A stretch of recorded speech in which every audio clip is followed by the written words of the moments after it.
সমুদ্র, সে কখনো ক্ষমা করে না, আর ভুলেও দেখে না। ঠিক জীবনটার মতোই আমাকে অগণিতবার ধাক্কা দেওয়া হয়েছে, কিন্তু প্রতিবারই আমি উঠেছি আরও শক্ত হয়ে। কারণ কোনো কিছু গুরুত্বপূর্ণ হলে, যখন তোমার প্রিয়জন বিপদে থাকে, তখন তুমি চিন্তা করো না, লড়াই করো, ঝাঁপিয়ে পড়ো, এবং কখনো থামো না।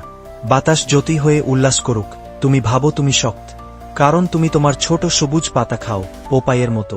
আমি নৌকা ভেঙে ফেলি নিজের খালি হাতে। আমি যা চাই তা নিই যখন চাই, কারণ আমাকে থামাতে পারেন এমন কেউ নেই।